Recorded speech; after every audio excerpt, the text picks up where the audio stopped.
નમસ્કાર દર્શક મિત્રો, સ્પાર્ક ટુડે ન્યૂઝમાં આપનું હાર્દિક સ્વાગત છે. દર્શક મિત્રો, આપને ખબર છે કે આપણે સમાજના જુદા જુદા ક્ષેત્રના લોકોને આપણા સ્ટુડિયોમાં બોલાવીને જે તે ક્ષેત્રની સમસ્યાઓ હોય એનું સચોટ સમાધાન આપણે એક્સપર્ટ પાસેથી મેળવતા હોઈએ છીએ. દર્શક મિત્રો, તમારા જ બધા સવાલો જે હોય છે એ અમે એક્સપર્ટને બોલાવીને એનું દૂધનું દૂધ અને પાણીનું પાણી આવું આપણે કરતા હોઈએ છીએ.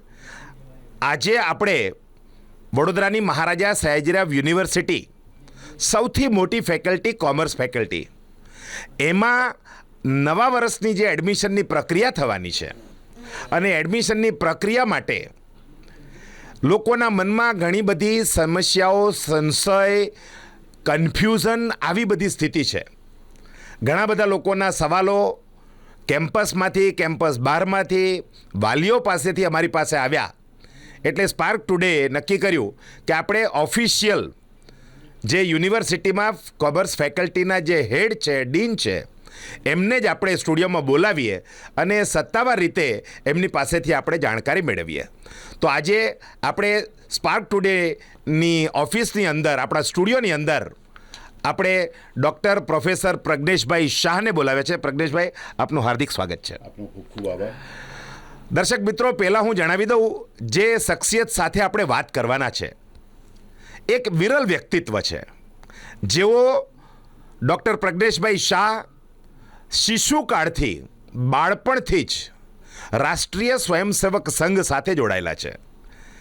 દર્શક મિત્રો, આપને ખબર છે કે દેશભક્તિના પાઠ જો શીખવાડતી કોઈ સંસ્થા હોય, જેને કહેવાય કે બાળકની અંદર સમાજ માટે, દેશ માટે કંઈ કરી છૂટવાની ભાવના જો પેદા કરતું કોઈ સંગઠન હોય તો એ રાષ્ટ્રીય સ્વયંસેવક સંઘ છે.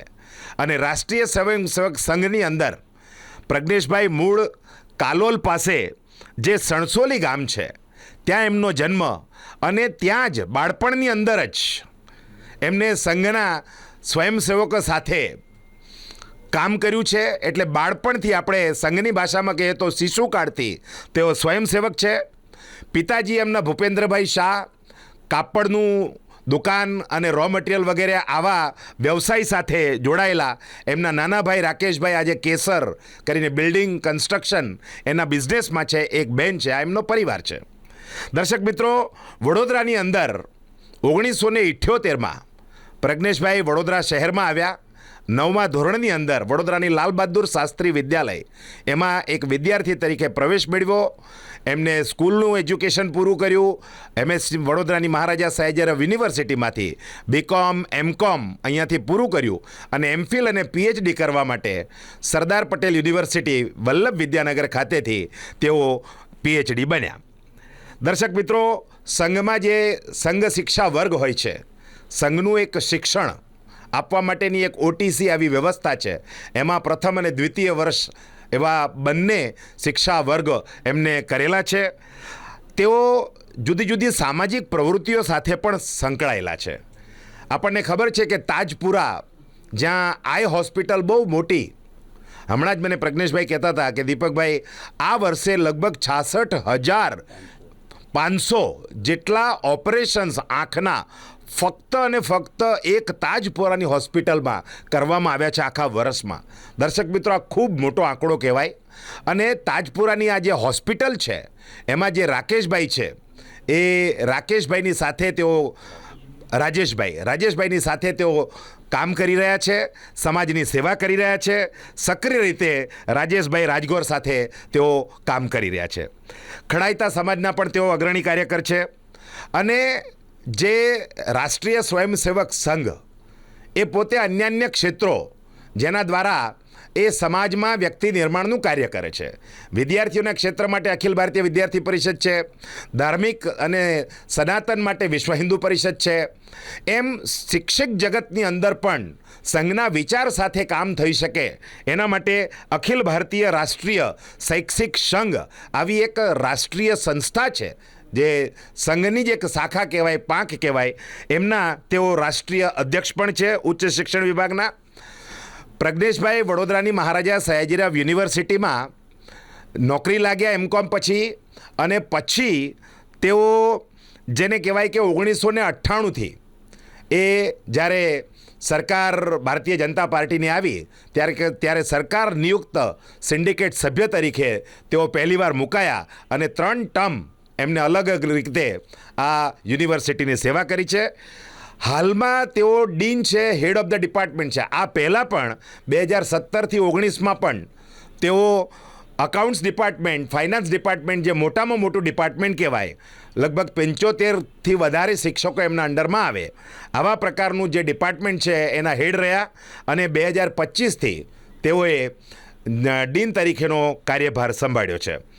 તેઓ પોતે આપણે એમ કહીએ કે વડોદરાની મહારાજા સયાજીરાવ યુનિવર્સિટીમાં એમના વ્યક્તિગત જો આપણે કોઈ ફીચર્સ ગણવા હોય તો જ્યારે બરોડાની જે MS યુનિવર્સિટી છે એમાં ફેકલ્ટી ઓફ BBA એટલે કોમર્સની અંદર BBAનું જે આખું બિલ્ડિંગ બન્યું, BBAનો જે પ્રોગ્રામ શરૂ કરવામાં આવ્યો એમાં પણ એમની બહુ પ્રમુખ ભૂમિકા હતી. Post graduate diploma in financial management એ પણ શરૂ કરવામાં તે બહુ મહત્ત્વની ભૂમિકા ભજવી છે. દર્શક મિત્રો, યુનિવર્સિટીમાં હું પણ સિન્ડિકેટ મેમ્બર હતો અને હું સિન્ડિકેટ મેમ્બર તરીકે સિન્ડિકેટમાં હું પૂછતો કે દર વર્ષે શિક્ષકોના આપણે ઇન્ટરવ્યૂ લેવાના, આવું શું કામ? આની કોઈ બીજી વ્યવસ્થા ન થઈ શકે?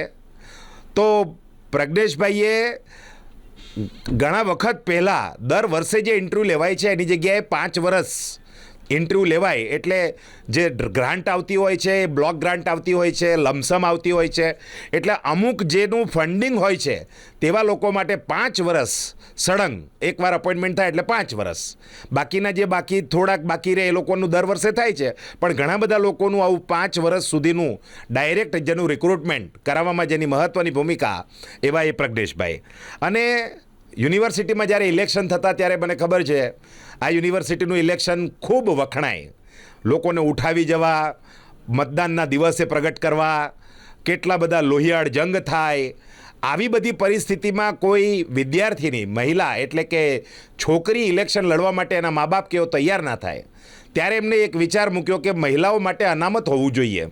એટલે આપણી મહારાજા સાહેબ યુનિવર્સિટીમાં યુનિવર્સિટીના GS તરીકે એ કોઈ વિદ્યાર્થી હોય, ભાઈ હોય, પણ મહિલા માટેની VP તરીકે તો એક લેડીઝ સીટ, VP એ અનામત મહિલા જ લડી શકે, આવા પ્રકારનો પણ ઇલેક્શન રિફોર્મ. આવા તો દર્શક મિત્રો અનેક મુદ્દાઓ આપણે ગણાવી શકીએ જે એમના વ્યક્તિત્વને ખૂબ જ ઊંચાઈ પર લઈ જાય છે. દર્શક મિત્રો, આજે વાત કરવી છે આપણે તમારા પ્રશ્નોની. ઘણા બધા દર્શક મિત્રોએ અમારા સ્ટુડિયોમાં અમને વ્યક્તિગત રીતે, ટેલિફોનિક રીતે અમારી માંગણી કરી હતી કે હવે જે યુનિવર્સિટીમાં આ એન્ટ્રન્સ ટેસ્ટ આવવાની છે કોમર્સ ફેકલ્ટીમાં, એના માટે તમે સચોટ માર્ગદર્શન મળી રહે એવું કંઈક ગોઠવો.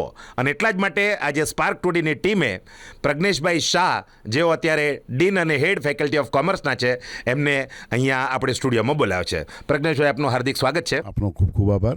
સૌથી પહેલાં પ્રજ્ઞેશભાઈ, એક પ્રશ્ન એવો છે કે આ એન્ટ્રન્સ ટેસ્ટ આજે કોમર્સમાં લગભગ 8થી 10 હજાર વિદ્યાર્થીઓ એડમિશન લેવા માટે આવતા હોય છે, તો આટલા બધા વિદ્યાર્થીઓનો એન્ટ્રન્સ ટેસ્ટ લેવો એ કેવી રીતે શક્ય બનશે? 100% આ જે કામ છે એ સહેલું અને સરળ નથી.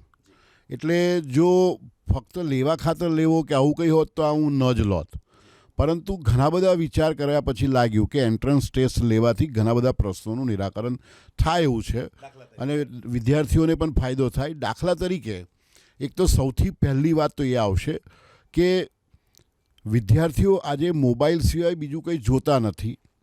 ભણવા માટે પરીક્ષામાં એમને જે જરૂર છે સિવાય વધારાનું કંઈ વાંચતા લખતા નથી. તો એક એપ્ટિટ્યૂડ ડેવલપ થાય, વધારાનું કંઈ વાંચવાનો, જનરલ નોલેજને રિલેટેડ વાંચવાનો, એમના એનાલિટિકલ એબિલિટીને રિલેટેડ કંઈ વાંચવાનું એમના વેકેશનમાં મન થાય, વાંચે અને તૈયારી કરવાના નામે વાંચે. તો આવા બધા પ્રશ્નોથી વિદ્યાર્થીઓને ફાયદો થવાનો છે. એટલે પહેલાં તો એ વિચાર આવ્યો. અને બીજું, મારી પાસે પહેલા દિવસે એક આંકડો આવે કે કેટલા વિદ્યાર્થીઓ 12મા ધોરણ પછી FY BComમાં એડમિશન લેવા માટે મારે ત્યાં આવશે. તો આવા અનેક પ્રશ્નો અમે લોકોએ ચર્ચા કરી ફેકલ્ટી લેવલ પર, અને પછી લાગ્યું કે આપણે એન્ટ્રન્સ એક્ઝામ રાખીએ. આ એન્ટ્રન્સ એક્ઝામ હું ઓનલાઈન લેવાનો છું, એટલે વિદ્યાર્થી પોતાના ઘરે બેસીને પોતાના સ્માર્ટફોન સાથે આપી શકશે. આ જે એન્ટ્રન્સ એક્ઝામ જે થશે એમાં 11મા ને 12મા ધોરણના લેવલનું ને 10મા ધોરણનું વાણિજ્ય ગણિત જેને કહેવાય આ લેવલના પ્રશ્નો અમે લોકો પૂછવાના છે.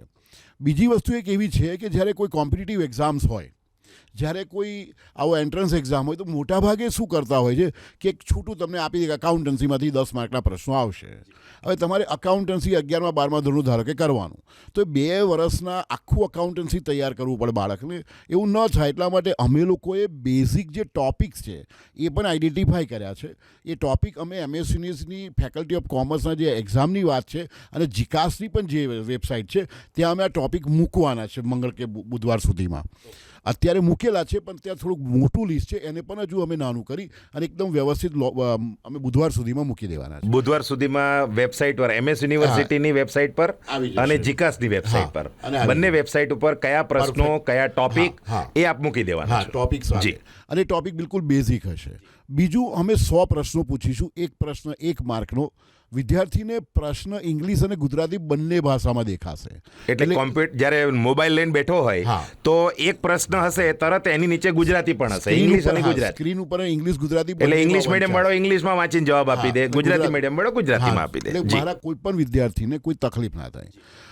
મેં જ્યારથી ડીનશીપ લીધી છે મારા મગજમાં ફક્ત એક અને માત્ર એક જ વાત છે કે આપણા સર સયાજીરાવ વડોદરાના રાજવી એમનું જે સ્વપ્ન કે વડોદરાના છોકરાઓને સારું શિક્ષણ મળે એ હેતુથી એમના યુનિવર્સિટીની સ્થાપના કરી. તો આપણે એ લીગસી આગળ લઈ જઈએ અને આપણે વિદ્યાર્થીઓને સારું શિક્ષણ આપીએ. આજે આપણે જોઈએ છીએ ઘણા બધા પ્રશ્નો છે. સ્કૂલમાં પણ વિદ્યાર્થીઓ રેગ્યુલર સ્કૂલ જતા નથી હોતા, એવું અહીંયા પણ છે. આખા ભારત દેશમાં પ્રશ્ન છે. તો આ બધા પ્રશ્નોનું નિરાકરણ આવે, વિદ્યાર્થીઓને સારું બધી જ ફેસિલિટી મળે, ક્વોલિટી એજ્યુકેશન મળે. આ બધું વિચારીને આ વખતે હું જ્યારે ડીન થયો છું ત્યારે કોમર્સમાં ઘણા બધા નવા પ્રયોગો કરવા અમે જઈ રહ્યા છીએ જેનાથી વિદ્યાર્થીઓને ફક્ત અને ફક્ત ફાયદો થાય. તો એમાંનો આ એક છે એડમિશન ટેસ્ટ અને એડમિશન. તો આ જે ટેસ્ટ થશે એમાં હું જે 100 પ્રશ્નો પૂછવાનો છું એ 100 પ્રશ્નો જેવા જ 500 પ્રશ્નો નમૂનાના એ પણ અમે વેબસાઇટ ઉપર મૂકવાના છે. એ જીકાસની કે MS યુનિવર્સિટી? MS યુનિવર્સિટીની. જી. અને બીજી મહત્વની એ વાત ક્યાં એવી સુધી છે, મુકાશે આમ? એ પણ આવતા અઠવાડિયામાં આવી જશે. ઓકે. એનાથી આગળ વિદ્યાર્થીઓને અમે એક સ્લોટ આપીશું કે સપોઝ આ 3 દિવસમાં બપોરે 3 થી 5 તમે ફેકલ્ટી ઓફ કોમર્સના બિલ્ડિંગમાં આવો, અમે ત્યાં તમને ઓરિએન્ટેશન રાખીશું. એટલે કેવા પ્રશ્નો પૂછાશે, કેવી રીતે સોલ્યુશન થાય એ પણ અમે ત્યાં બતાવવાના છે. એ ઓરિએન્ટેશન પ્રોગ્રામ ક્યારથી શરૂ થશે? ફેકલ્ટી ઓફ કોમર્સમાં ઓરિએન્ટેશન પ્રોગ્રામ લગભગ અત્યારે અમારી તકલીફ એવી છે કે જીકાસમાં 1 તારીખે રજિસ્ટ્રેશન શરૂ થવાનું હતું, એ હવે એ લોકોએ પોસ્ટપોન કર્યું છે. તો આ રીતે એ બધું ફાઇનલ થાય ત્યારે હું મારી સિસ્ટમ અથવા મારી તારીખો લઈને આવીશ. એટલે હું છોકરાઓને એક તો ઓરિએન્ટેશન કરાવવાનો છું, 500 ક્વેશ્ચન આપવાનો છું. એનાથી વધુમાં આ જીકાસે જ્યારથી એડમિશનનું શરૂ કર્યું છે ગુજરાત સરકારે ત્યારથી વિદ્યાર્થીઓને સાયબર કેફે પર જવું પડે છે, ત્યાં એમને રિસર્ચ લૂંટવામાં આવે. 500 રૂપિયા લઈ લેશે. અને 1000 રૂપિયા દરેક વિદ્યાર્થી પાસે લેવામાં આવે. તો એનું નિરાકરણ લાવવા માટે વડોદરા શહેરના જે આચાર્યોનું મંડળ છે, વડોદરા શહેરના માધ્યમિક શિક્ષકોનું મંડળ છે, એ મંડળને ના જે પદાધિકારીઓ છે એ પદાધિકારીઓને મેં વિનંતી કરી, અમે એમને મળ્યા, એ લોકો ફેકલ્ટી ઓફ કોમર્સમાં આવ્યા, અમારી મિટિંગ થઈ અને એ લોકોનો અમે આચાર્યોને અમે ઇન્વાઇટ કર્યા છે. અને વડોદરા શહેરના DO સાહેબને અમે રિક્વેસ્ટ કરી છે એક પત્ર લખીને કે તમે આચાર્યોને આદેશ આપો કે એક દિવસે અમારે ત્યાં મિટિંગમાં આવે. તો લગભગ 11મી તારીખે ઓકે 11 એપ્રિલે બપોરના સમયે અમે આચાર્યોને બોલાવવાના છે. અને એ લોકોએ એવું કીધું છે કે આચાર્યોની સાથે સાથે અમને ત્યાંથી એક કોમ્પ્યુટરનો શિક્ષક અથવા તો કોમ્પ્યુટરનો લેબનો ઇન્ચાર્જ આવશે. એટલે અમે એમને અહીંયા ડેમો બતાવશું કે કેવી રીતે વિદ્યાર્થીનું રજિસ્ટ્રેશન કરવાનું છે. એટલે રજિસ્ટ્રેશનમાં વિદ્યાર્થીને તકલીફ ના પડે, ડોક્યુમેન્ટ કેવી રીતે અપલોડ કરવાના છે એની પણ અમે અહીંયા એમને જાણકારી આપીશું. આ અમે દરેક સ્કૂલના આચાર્યો કીધું કે અમે કરીશું. તો વડોદરાના ખૂણે ખૂણે જો આચાર્યશ્રીઓ અમને આ મદદ કરી રહ્યા છે તો દરેક વિદ્યાર્થી સુધી અમે આ રીતે પહોંચીશું. આ 500 ક્વેશ્ચનની જે ક્વેશ્ચન બેંક છે અમારી, એ અમે આચાર્યોને સોફ્ટ કોપી અને હાર્ડ કોપી બંને આપવાના છે. તો એ લોકો પણ એમના વિદ્યાર્થીઓ સુધી એ પહોંચાડે, આવી એની પાછળ અમારી મનસા છે. તો વિદ્યાર્થીને કોઈ તકલીફ ના પડે. તો મારો વિદ્યાર્થી છે એને ફાઇનાન્શિયલી બી તકલીફ ના પડે અથવા તો એને બીજી કોઈ રીતે તકલીફ ના પડે અને વેકેશનમાં મોજ કરતો કરતો તૈયારી કરે અને મોજ કરતો કરતો એડમિશન લે. બીજું વડોદરાના વિદ્યાર્થીઓને વધારે એડમિશન મળે એટલા માટે અમે લોકોએ ફેકલ્ટીમાં ચર્ચા કરી અને જે આજ સુધી 85% એડમિશન વડોદરા શહેરના આ મને લાગે છે વડોદરા માટે ખૂબ મહત્વનો નિર્ણય, તમે ક્રાંતિકારી નિર્ણય કહેવાય કે અત્યાર સુધી 85% જ સીટો હતી અવેલેબલ, હવે 10% વધારે મળશે. જી એટલે એટલા વિદ્યાર્થીઓ વધારે સામેલ થવાના છે. હા. એ ખૂબ સારી વાત એટલે છે. જો આપણે મારી ઇન્ટેક 6500ની ગણીએ તો 650 તો સીધા વડોદરા શહેરના વધી ગયા. જી.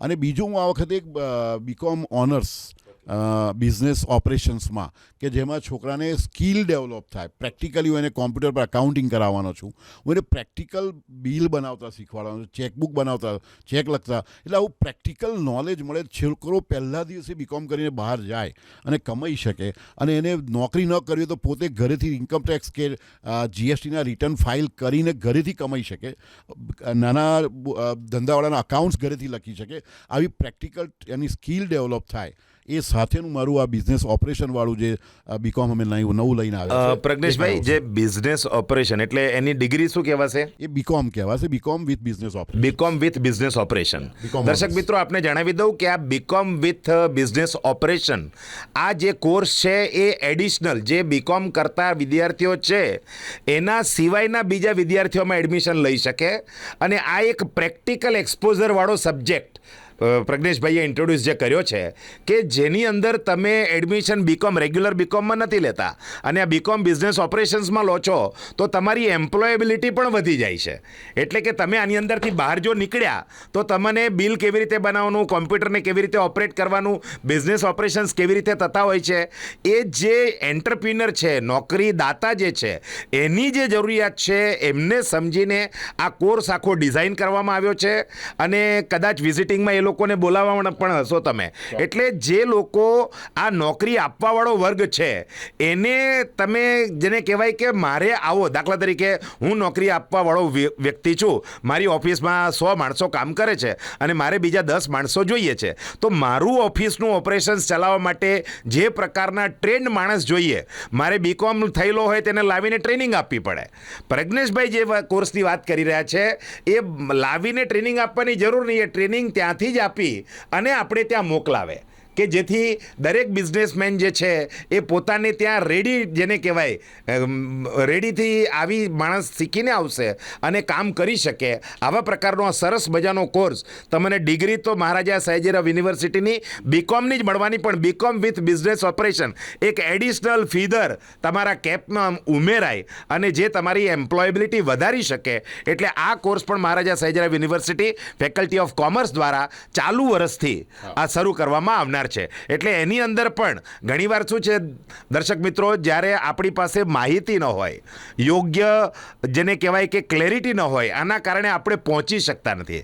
આજે સ્પાર્ક સ્ટુડિયોમાં જ્યારે પ્રજ્ઞેશ શાહ સાહેબ પધાર્યા છે ત્યારે એક ઓફિશિયલ વ્યક્તિ તરીકે આપણને આ બધી જે માહિતી આપી રહ્યા છે એ અમે દર્શક મિત્રો તમારા સુધી પહોંચાડી શક્યા છે. અને હું વ્યક્તિગત રીતે હું પણ શિક્ષક છું અને એટલે જ હું કહી શકું કે આ સારામાં સારો કોર્સ છે. બીકોમની સાથે સાથે આ બીકોમ બિઝનેસ ઓપરેશન્સ જો આપણે કરીએ તો એનાથી બાળકોની એમ્પ્લોયેબિલિટી વધશે. પેલો અહીંયા 3 વર્ષ 4 વર્ષ ફેકલ્ટીમાંથી તૈયાર થઈને બહાર નીકળે અને બહાર એને નોકરી મળી જશે. આવા પ્રકારની આ સરસ મજાના કોર્સની વાત છે. આમાં ઇન્ટેક કેપેસિટી વગેરે કેટલી છે? મારા રેગ્યુલર બીકોમમાં જે અમે દર વર્ષે એડમિશન આપીએ છીએ એ આપવાના છે. એ સિવાય આ બીકોમમાં બીજા 333 વધારાના એડમિશન આપીશું. ઓકે. આપણે બીકોમમાં રેગ્યુલરમાં આ વખતે કેટલા એડમિશન આપણી? ગયા વખતે મેં 6400 અમે લોકો એડમિશન આપ્યા હતા. ગયા વર્ષ આ વખતે 6469 એડમિશન. અને મને લાગે છે હા, અને આ 333 બીજા એડ થશે. એટલે 12મા પછીના જે વિદ્યાર્થીઓ આવવાના છે એમના થઈને બધા 6800 કે 900 એડમિશન થશે. એટલે ગયા વખત કરતાં લગભગ 500 એડમિશન એ વધશે. એ સિવાય બીજી જે મહત્ત્વનું મેં નિર્ણય લીધો છે અમારી ફેકલ્ટીએ કે ગયા વખતે હાયર પેમેન્ટ એટલે રેગ્યુલર ફી 8 કે 9000 રૂપિયા છે અને હાયર પેમેન્ટના નામે અમે 15000 રૂપિયા, કારણ કે સરકારમાં ઘણા વર્ષોથી એક અમારી તકલીફ છે કે નવી પોઝિશન્સ મળી નથી. તો ટીચર્સ જે અમને કીધું કે 5 વર્ષમાં અમે પૂરો પગાર આપીને ટીચર્સને રાખીએ છીએ, તો એ ટીચર્સનો ખર્ચો કાઢવા માટે એટલા જરૂર પૂરતા જ પૈસા વધારાના લઈ, જ્યાં પ્રાઇવેટમાં 50000 કે લાખ રૂપિયા એક સેમેસ્ટરના છે એની જગ્યાએ અમે લગભગ 15000 રૂપિયામાં આખું વર્ષ ભણાવીએ છીએ. તો એ હાયર પેમેન્ટ ફીઝ જે છે એમાં ગયા વખતે 3200 એડમિશન હતા. ઓકે. એ એડમિશન મેં આ વખતે 1800 કરી દીધા. એટલે એના લીધે મધ્યમ વર્ગને ફાયદો એ થશે કે 3200 ને 1800ની વચ્ચે જે 1400 એડમિશન મેં હાયર પેમેન્ટમાંથી ઓછા કર્યા, એ એડમિશન હું રેગ્યુલર ફીમાં આપીશ. એટલે મારે મધ્યમ વર્ગના 1400 બાળકોને ઓછી ફીમાં ભણવાનું મળશે. પરિવારોને ફાયદો થશે. બરાબર. પ્રજ્ઞેશભાઈ, બીજી એક વાત એવી હતી કે આમાં જે એડમિશન્સ થવાના છે, આની અંદર એનું જેને કહેવાય કે લિસ્ટ વગેરે ક્યારે મુકાવવામાં આવશે? હવે આમાં અમારી મજબૂરી એટલી છે કે અમારે જીકાસથી શરૂઆત થાય પ્રોસેસનો. જીકાસે હજુ કર્યો નથી. જીકાસ જ્યારે પ્રોસેસ કરશે અને પછી એ જ્યારે બધાના ફોર્મ ભરાઈ જશે, એટલે પહેલાં જે પ્રાઇમરી જે નોંધણી બધાએ કરાવવાની છે દરેક વિદ્યાર્થીએ, એ જીકાસ પર કરાવવાની રહેશે. જીકાસ પર એ એન્ટ્રી પોતાની રજિસ્ટ્રેશન કરાવશે. એ રજિસ્ટ્રેશન નંબર સાથે એને MS યુનિવર્સિટીની વેબસાઇટ પર રજિસ્ટ્રેશન કરવું પડશે. તો એના માટે મેં મારા બધા જ સ્ટેપ સાથેના જે અમારું જે અમે મટીરિયલ આપ્યું છે, બહાર જે મૂક્યું છે, એમાં છે જ, અને QR કોડ પણ આપ્યા છે. એટલે વિદ્યાર્થીને કોઈ તકલીફ ક્યાંય ના પડે એનું અમે સંપૂર્ણ ધ્યાન રાખીએ છીએ. હમણાં એક પ્રપોઝલ આવ્યું છે કે જે ગરીબ વિદ્યાર્થીઓ છે એમના માટે કોમ્પ્યુટર ન હોય તો એમને રજિસ્ટ્રેશન કરવા માટે, એટલે અમે આ સ્કૂલમાં પ્રયત્ન કર્યો. તો સ્કૂલના આચાર્યશ્રીએ સારો પ્રતિસાદ આપ્યો અને કીધું કે અમે કરી શકીશું. બીજું હું પણ પ્રયત્ન કર્યો છું. મારે ત્યાં બહુ કોમ્પ્યુટર નથી હજુ, જે મારે હજુ ઉમેરવાના છે. આપની જે કોમ્પ્યુટર લેબ છે એની અંદર એક દાતાએ ખૂબ સુંદર મને 100 કોમ્પ્યુટરની એક લેબ બનાવી આપી, અને હું તો અત્યારે ટહેલ નાખું છું મારી યુનિવર્સિટી માટે કે વડોદરાના જે પણ લોકો મારી યુનિવર્સિટી ફેકલ્ટી ઓફ કોમર્સને જે પણ મદદ કરી શકતા હોય, મને તો પોતાના ફિલ્ડમાં જે સારા પ્રેક્ટિશનર્સ છે, સારા બિઝનેસમેન્સ છે, એ આવીને મારા વિદ્યાર્થીઓ સાથે વાતો કરે, ચર્ચા કરે, એમાં પણ રસ છે. જે પૈસા આપી શકે છે એ લોકો મારી યુનિવર્સિટીમાં, મારે ફેકલ્ટી ઓફ કોમર્સમાં કોમ્પ્યુટર અથવા તો મારે નવા ક્લાસીસ કરવા છે, એમાં પણ મદદ કરી શકે. તો હું તો આવકારું છું દરેક પ્રકારની મદદને. બીજું પ્રજ્ઞેશભાઈ, આ જે ફોર્મ એન્ટ્રન્સ માટેનું ફોર્મ પહેલાં ભરાશે અને રેગ્યુલર ફોર્મ પછી ભરાશે? જીકાસનું જે ફોર્મ ભરાશે એના માટે રિઝલ્ટ આવ્યા પછી રિઝલ્ટ અપલોડ કરવાનું થશે, પણ પહેલાં જે રજિસ્ટ્રેશન થશે એટલે એને એક રજિસ્ટ્રેશન નંબર મળશે વિદ્યાર્થીને. એ MS યુનિવર્સિટીની વેબસાઇટ પર? ના, એ જીકાસની જ વેબસાઇટ પર. એ જીકાસ જે રજિસ્ટ્રેશન નંબર આપશે એનાથી એને અમારા પર MS યુનિવર્સિટીની વેબસાઇટ ઉપર દર વખતે કરતા હોય છે, પણ રજિસ્ટ્રેશન કરવાનું છે. ઓકે. અને એ અમે આ QR કોડ આપેલો છે એનાથી થઈ શકશે આરામથી. બરાબર છે. એક પ્રશ્ન એવો પણ છે પ્રજ્ઞેશભાઈ કે કોલેજની અંદર એટેન્ડન્સની અંદર જે CA કે CS કે CMA કે આવા જે પ્રોફેશનલ કોર્સિસમાં જતા વિદ્યાર્થીઓ હોય છે, આપણે કીધું કે ભાઈ 75% હાજરી ફરજિયાત રાખવી, આવું આપણે જો કરીએ તો આ વિદ્યાર્થીઓ છે એ લોકો આની અંદર કેવી રીતે, કે આમના માટે કોઈ ફ્લેક્સિબલ કે કોઈ વચનો રસ્તો આવા વિદ્યાર્થીઓ માટે જે લોકો પ્રોફેશનલ હાયર કોર્સિસમાં જવા માંગે છે, તો એમાં એક્ઝેન્શન અથવા તો ફ્લેક્સિબિલિટી પાસ્ટમાં આવું કરવામાં આવતું હતું, તો આવી કોઈ વ્યવસ્થા વિચારેલી છે? આમાં એવું છે કે CA, CS, ICW ત્રણેય જગ્યાએ તેની જરૂર નથી. અચ્છા. CS અને ICWમાં તો એવું કોઈ એટેન્ડન્સનું કે ટાઈમનું એવું કંઈ હોતું નથી. હવે વાત રહી CAમાં જે વિદ્યાર્થીને આર્ટિકલશીપ કરવાની છે, તો એને આર્ટિકલશીપ કરવા માટે એને પહેલાં તો ફાઉન્ડેશન પાસ કરવું પડે. એટલે એવું સમજો કે જે છોકરો 12મા પછી જેને આર્ટિકલશીપ કરવાની એને ક્યારે થશે? જ્યારે સેકન્ડ યર પાસ કરી રહ્યો હશે અથવા TYમાં આવશે ત્યારે. એટલે એને 1 વર્ષનો પ્રશ્ન થાય છે. તો એનું સોલ્યુશન અમે શોધવાનો પ્રયત્ન કરી રહ્યા છે. આ વખતે પણ એક પ્રશ્ન આવ્યો હતો કે આ જે હમણાં જ CAનું રિઝલ્ટ આવ્યું ગયા મહિને, એમાં જે છોકરાઓ પાસ થયા છે ફાઉન્ડેશનમાં ને એમાં એમને આર્ટિકલશીપ કરવાની છે, તો એનો રસ્તો અમે કાઢ્યો છે. અને આવતીકાલ કે પરમ દિવસથી અમે ફોર્મ નંબર એમનું જે 102 કે 112 કંઈ હોય છે એ હું ભરીને આપવાનો પણ છું ફેકલ્ટી તરફથી. ટેકનિકલી મારા ક્લાસ સાથે ક્લેશ ના થાય એ રીતે વિદ્યાર્થીનું ઓફિશિયલ મદદ જે પણ કરી શકું એ દરેક વિદ્યાર્થીને કરતો હોઉં છું ને અમે કરીએ જ છે. બીજું પ્રજ્ઞેશભાઈ, હમણાં વર્તમાનપત્રો અને ન્યૂઝના માધ્યમથી જે પ્રકારે કોમર્સ ફેકલ્ટીમાં કેટલાક વિદ્યાર્થી સંગઠનો દ્વારા જે રીતના તમારી સાથે અભદ્ર વ્યવહાર કર્યો અને ગાળાગાળી જેવા વિષય બન્યા, તો આની સામે યુનિવર્સિટી કોઈ ફર્મ એક્શન કરવાની? સૌથી પહેલાં તો મને એટલી વાત કહેવા દો કે કોઈ પણ વિદ્યાર્થી સંગઠને એ નથી કર્યું.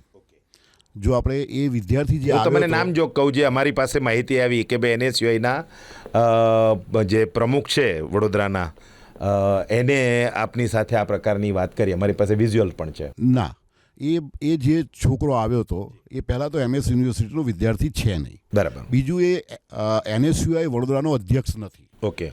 NSUIના વડોદરાના અધ્યક્ષે તો ગઈકાલે વિદ્યાર્થીઓ સાથે આવીને રજૂઆત કરી, ગઈકાલે જ હજુ તો, ઓકે. કે ભાઈ આ જે ટેસ્ટ થવાનો છે એના વિશે પૂરી માહિતી તમે બાળકો સુધી પહોંચાડો, તમે ઓરિએન્ટેશન કરો, જે અમે કરવાના છીએ. એટલે એ લોકોએ વિરોધ નથી કર્યો. વિદ્યાર્થી સંગઠનો જો આપણે કહીએ તો AGSG છે કે ABVP છે કે NSUI, આમાં કોઈએ પણ ઓફિશિયલ આનો વિરોધ કર્યો નથી. હવે એ જે વિદ્યાર્થી આવ્યો તો છેલ્લા 2 વર્ષથી સતત આવા ન્યુસન્સ જેને કહી શકાય એવા કેમ્પસમાં ધંધા કરે છે. એને ભૂતકાળમાં ધમાલો કરી છે, ગાળાગાળી કરી છે. આજ સુધી પોલીસ ફરિયાદ નથી થતી, જે મેં કરી છે. અને આવો કોઈ પણ વિદ્યાર્થી હશે, હું તો એક સ્પષ્ટ ભાષામાં કહીશ કે મારી યુનિવર્સિટીને નુકસાન થાય, મારા વિદ્યાર્થીઓમાં ડર ફેલાય એવો કોઈ પણ પ્રયત્ન હશે તો ચમરબંધીને પણ હું નથી છોડવાનો. એક વાત. બીજી વસ્તુ, વિદ્યાર્થીઓના સાચા પ્રશ્નો, આને પણ મેં તો કીધું હતું કે ભાઈ બેસ, જે હોય તો ચર્ચા કરીએ. હું ચર્ચા કરવા તૈયાર છું, કારણ કે હું માનું છું, સ્પષ્ટ રીતે માનું છું કે વાત કરવાથી વાતનો નિકાલ આવે છે, ચર્ચા કરવાથી પ્રશ્નનો નિકાલ આવે છે. હું એમાં માનું છું અને અમે કરીએ છીએ. જે પણ આવે એની સાથે હું વાત કરવા તૈયાર છું. અને મને કોઈક સારું સજેશન મળશે તો કોઈ પણ સંગઠનમાંથી આવ્યું હશે, મને વાંધો નથી. મારા વિદ્યાર્થીઓને ફાયદો થાય, મારી યુનિવર્સિટીનું નામ સારું થાય એવો કોઈ પણ ગમે ત્યાંથી આવ્યું હશે વાત, તો એનો હું સ્વીકાર કરીશ અને એનો અમલ પણ કરીશ. હા. તો દર્શક મિત્રો, આ હતા ડૉક્ટર પ્રજ્ઞેશભાઈ શાહ. ખૂબ સુંદર જે પણ તમારા પ્રશ્નો હતા એનો ખૂબ સચોટ અને સ્પષ્ટ જવાબ આપ્યો છે. એકવાર ફરી હું આપને કહી દઉં કે આ જે એક્ઝામ થવાની છે, એન્ટ્રન્સ ટેસ્ટ અને જીકાસ વગેરે ઉપર આપને ફોર્મ ભરવાનું છે. એ ફોર્મ ભર્યા પછી એનો જે નંબર આવશે તે નંબર લઈને તમારા MS યુનિવર્સિટીની વેબસાઇટમાં એ નંબરને નાખવાનો છે અને તમારું રજિસ્ટ્રેશન થશે. જે પરીક્ષા લેવાની છે એન્ટ્રન્સ ટેસ્ટ, એ દરેક વિદ્યાર્થીએ પોતાના ઘરે બેસીને આપવાની છે, પોતાના સ્માર્ટ મોબાઈલમાંથી આપવાની છે.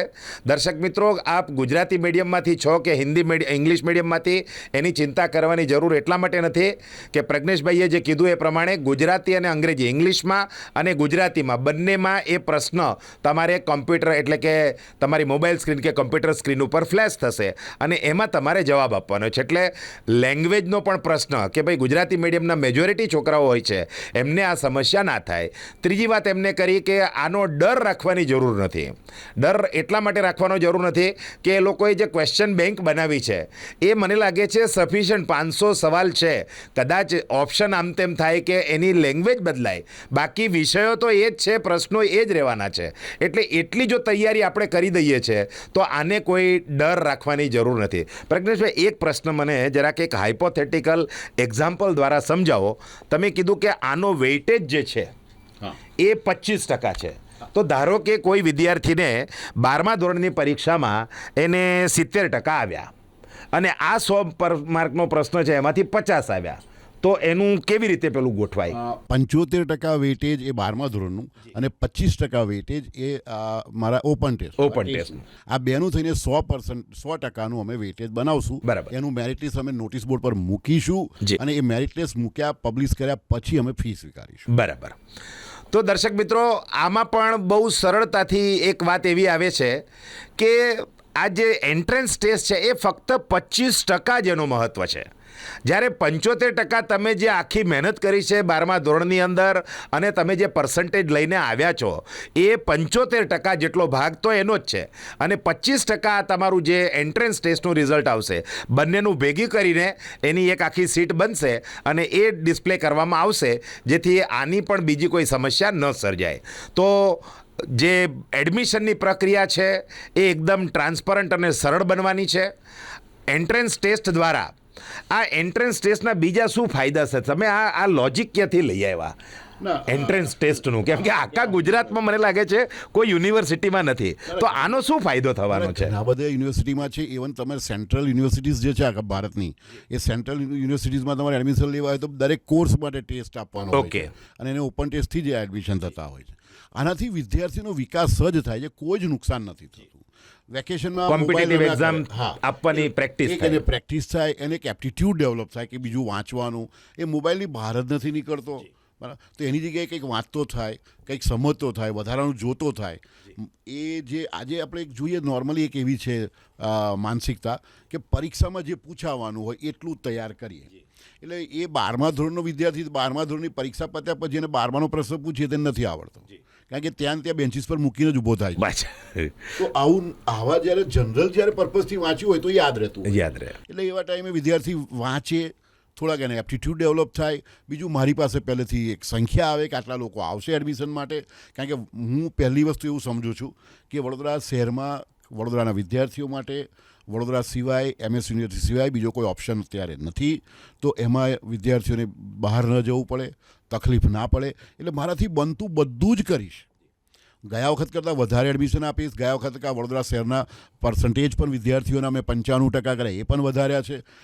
એટલે હવે ધારો કે ગયા વખતે SY BComમાં કે SY BBAમાં એડમિશન નથી આપ્યા, અમે એ પણ NEP 2020માં આપવાના છે, જે અમારે પાર્ટ ઓફ અમારી સિસ્ટમ જ છે હવે. તો અમે નવું MCom પણ લાવી રહ્યા છે. બીકોમનું 4થું વર્ષ છે. 4થું વર્ષ બીકોમ જે કરશે એ 5મું વર્ષ MComનું એક જ કરે તો એને MComની ડિગ્રી પણ મળશે.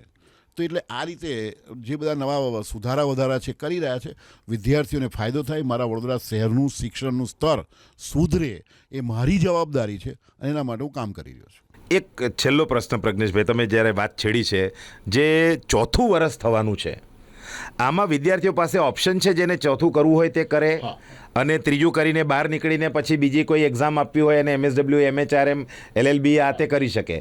અને જેને 4થું વર્ષ અહીંયા કરવું છે તો એ 4થું વર્ષ કરીને MCom સિવાય બીજે ક્યાં એને લાભ મળવાનો? હવે 4થા વર્ષનો જે વિષય છે તે બીકોમ ઓનર્સ કહીશું આપણે. બીકોમ ઓનર્સ જી. 3 વર્ષ કર્યા પછી આજે 3Y બીકોમમાં જે વિદ્યાર્થી છે રિઝલ્ટ આવે ને છોડી દેવું છે, તેને બીકોમની ડિગ્રી મળવાની જ છે MS યુનિવર્સિટીની. જો એને 4થું કરવું હોય તો એ 4થા વર્ષમાં 2 ઓપ્શન છે. એક 4th યર વિથ રિસર્ચ. એનો ફાયદો એવો છે કે એ રિસર્ચવાળું જે 4થું વર્ષ કરશે વિદ્યાર્થી, તો અત્યારે શું છે કે કોઈને PhD કરવી હોય તો MComમાં 55% માર્ક્સ હોય અથવા તો 50% માર્ક્સ હોય, જે દરેક યુનિવર્સિટીના નિયમો પોતાના હોય છે. MCom કર્યા પછી એ PhDનું રજિસ્ટ્રેશન કરાવી શકે. તો હવે ત્યાંનું 1 વર્ષ બચે, MCom ના કરવું પડે. બીકોમ 4th યર પછી પણ એ PhD માટે રજિસ્ટ્રેશન કરાવી શકે, બીકોમ PhD સાથે કર્યું હોય તો. એક વાત. બીજું, જેને ફોરેન જવું છે, બીકોમ આ 4 વર્ષનું કર્યું હોય તો 4થા વર્ષમાં અમે એક રિસર્ચ એટલે બીકોમ ઓનર્સ વિથ રિસર્ચ અને એક સિમ્પલ બીકોમ ઓનર્સ 2 આપવાના. રિસર્ચ એટલે આપણે જે રિસર્ચ મેથોડોલોજી જે કરતા હોઈએ છે તે. એટલે એ જે NEP 2020 આ જે ભારત સરકારે નરેન્દ્રભાઈના નેતૃત્વમાં શિક્ષણમાં જે સુધારા કરવા માટેના પ્રયત્નો જે કર્યા છે, એમાં સૌથી મહત્ત્વનો પ્રયત્ન આ છે કે બાળકને એક તો મલ્ટીડિસિપ્લિનરી એજ્યુકેશન મળે અને એને ક્યાંય પણ ભણતર અડધું છોડ્યા પછી પાછું આવવું હોય, જવું હોય, આ બધી છૂટ આપી છે. Free entry, free exit. ધારો કે બીકોમ 1 વર્ષ કરીને FY બીકોમ કરીને છોડ દે તો એને ડિપ્લોમાનો હું એને સર્ટિફિકેટ કોર્સ ગણીશ. જો 2 વર્ષ કરીને છોડે તો એને ડિપ્લોમા ગણીશ. 3 વર્ષ કરે તો એને બીકોમની ડિગ્રી ગણીશ. 4 વર્ષ કરે તો બીકોમ વિથ PhD રિસર્ચ અથવા તો બીકોમ ઓનર્સ, આ બેમાંથી એક. જો એને રિસર્ચ નથી કરવું તો સાદું બીકોમ ઓનર્સ કરે તો 4થું વર્ષ કર્યા પછી એ છોડી શકે. હવે ભવિષ્યમાં એને ક્યારેક મન થયું કે મારે MCom કરવું છે, તો જો 4થું વર્ષ કરીને છોડેલું હશે તો તે વખતે એને MComનું ફાઇનલ 1 જ વર્ષ કરવાનું તો MComની ડિગ્રી મળશે. એટલે અલ્ટિમેટલી તો 5 વર્ષ જ બનવાનું છે, એને કોઈ નુકસાન નથી. પરંતુ જેને રિસર્ચ કરવું છે એનું 1 વર્ષ બચશે. જેને 12મા પછી 4 વર્ષ જોઈએ છે ફોરેન જવા માટે, એને પણ એનો પર્પઝ આમાં 4થા વર્ષ કરવાથી સૌ થશે. આટલી અમારી 4થા વર્ષની વાત છે. પ્રજ્ઞેશભાઈ, છેલ્લો સવાલ. જ્યારે તમે ડીન તરીકે આવ્યા છો, ક્રાંતિકારી વિચારધારા તમારી છે, કોમર્સ ફેકલ્ટીમાં બીજા નવા કેવા પ્રકારના સંશોધનો, પ્રયોગો અથવા તો નવી વાતો તમે તમારા દિમાગમાં ચાલી રહી છે કે જે લોકોને ઉપયોગી થશે? જ્યારે આપણે કોઈ પણ શૈક્ષણિક સંસ્થાની વાત કરીએ ત્યારે શૈક્ષણિક સંસ્થા એમને એમ નથી બનતી. શૈક્ષણિક સંસ્થામાં વિદ્યાર્થી, શિક્ષક, વહીવટ અને બાકીનું ઇન્ફ્રાસ્ટ્રક્ચર, આ બધાનું જ આપણે સ્તર સુધારવું પડશે. આજે એક તમારું કે મારું પણ બાળક હોય તો એના મનમાં એક કલ્પના હોય છે, પ્રાઇવેટ યુનિવર્સિટીનું જે બિલ્ડિંગ એ જોવે છે, પ્રાઇવેટ યુનિવર્સિટીના આઈ કાર્ડ જોવે છે, પ્રાઇવેટ યુનિવર્સિટીનું વાતાવરણ જોવે છે, ત્યારે એ શિક્ષકની ક્વોલિટી ત્યાં જોવા નથી જતો. કારણ કે બહારથી ખબર ને આપણે ભણ્યા પછી જ ખબર પડે. પછી તો આ બધું જોઈને આજના જમાનાની જે બહારથી રેપર જોઈને આપણે વસ્તુ ખરીદીએ છીએ એવું શિક્ષણમાં પણ થવાય. તો હું પણ અહીંયા કોમર્સ ફેકલ્ટીનું ઇન્ફ્રાસ્ટ્રક્ચર એ લેવલનું કરવા માગું છું. મેં પ્રયત્ન શરૂ કર્યા છે અને અત્યારે આપણા વાઇસ ચાન્સેલર સાહેબ છે પ્રોફેસર ભાણગે, તો એ પણ ખૂબ જ સારી રીતે મદદ કરી રહ્યા છે કે તમારે જે કરવું હોય તમે પ્રપોઝલ લઈને આવો, યુનિવર્સિટીમાં આપણે ચર્ચા કરીને તમને કરી આપીશું.